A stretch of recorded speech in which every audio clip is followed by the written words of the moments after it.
Hello YouTube, welcome to the channel. If you get something out of the content that I put up here, I'd really appreciate it if you subscribe and give me a like on these videos. It can make a real difference in the algorithms and how they share content with other channels. Also, if you're interested in some one-on-one Skype sessions, you'll find a good email on me in the description of every video I put up.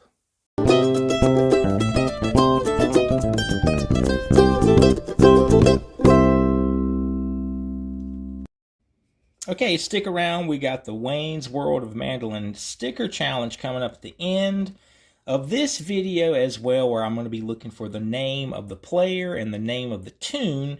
First person to get it right in the comments wins the sticker. This is the only way to get these.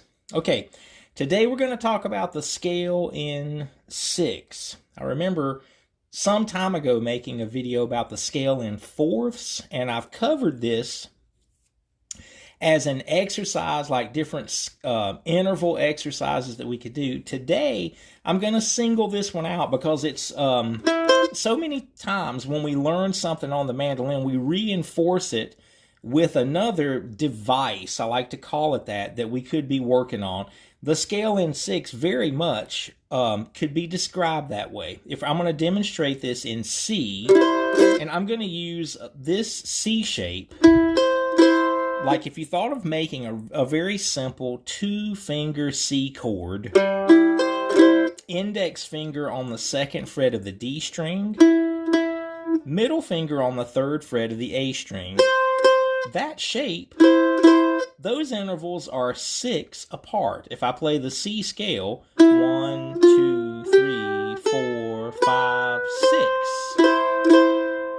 So those intervals, as we play, here we go. These two things that kind of overlap as far as learning the fretboard of the mandolin. If we were to play a C double stop scale, starting with this shape, look at that next shape is bigger. But still, 1, 2, 3, 4, 5, 6. Those intervals are 6 apart. The next shape would be at the 5th and the 7th fret. 5 on the D string, 7 on the A string. So we had 2 of those bigger shapes back to back. Now the next shape is smaller. I'm playing the 7th fret of the D string and the 8th fret of the A string. That would represent an F chord. You have C, D minor, E minor, F, if we were thinking of the chord scale. But we want to notice this, that the smaller shapes, F and then G. As we continued through this scale, we would play a 2-finger G chord. That you would recognize that this shape is 2 on the A string, 2nd fret, and then 3 on the E string. Okay, so the 3 major chords of this chord scale, C, F, G, those are those smaller shapes. Now let's finish the scale. 3 and 5, that would represent an A minor chord, or a relative minor if you wanted to call it that. Still, 1, 2, 3, 4, 5, 6. 6 apart. Then we would have this B. We've got the 5th fret on the A string, 7th fret on the E string, and that would represent that B half diminished chord if we played that arpeggio using this shape as the foundation of that thought, and then up to here. There's C, an octave above where we started.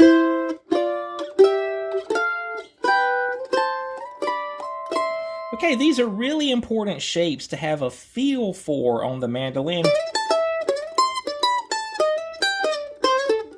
There I was playing a nice bluesy A mandolin line. And you can see how that relative minor, if you know theory at all, the 6 minor chord, 1, 2, 3, 4, 5, 6, there's that A minor. In the same way that I could play the C scale here as a linear line of those notes, I could also use these double stops to play over that chord. So we want to begin to have these scales under our fingers. And here's a great way, I think, to learn how to build these on your own. Because I'm going to play this now from the lowest interval and then play all the way through this so that we're not leaving any area of the fretboard out.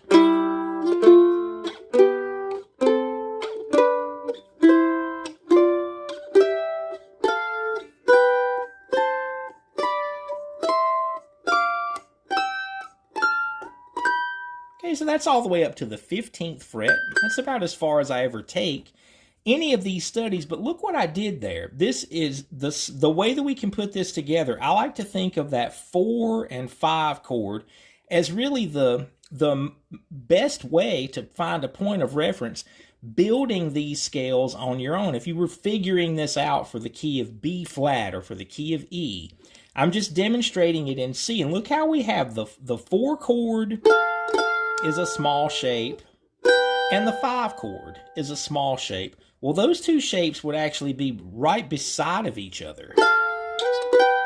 If I chose to, I could play the F here, and then the G here, at the 9th and the 10th fret. That's exactly the same double stop as this one, just playing it in a different neighborhood of the fretboard.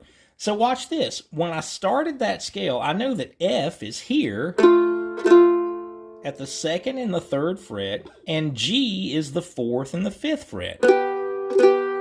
Okay, that's the 4 and the 5 chord when you're in C. So if those two small shapes are right beside of each other, then the bigger shapes have to be on the other ends. So I would start here, open G, and then the 2nd fret of the D string. Then I'm going to have the smaller shapes. So then two big shapes have to appear because I just had two small ones beside of each other. Okay, 5 and 7, 7 and 9. Watch this. We could pull into the C here. That's the 9th fret of the G string, 10th fret of the D. That same double stop is here on the fretboard. Those two options, just like we looked at earlier with playing G up here versus in first position. Okay, so if I play the whole scale,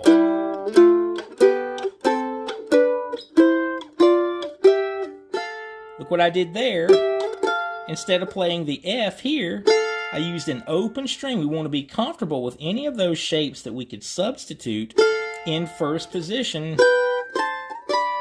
We certainly want to be able to do that. So it's a scale in 6, but it also just reinforces these double stops that we're going to find so useful no matter what style of mandolin playing that you're into. This is one of those eat your vegetables kind of things that we all need to get around to at some point in our fretboard study so you can make it fun to play over them.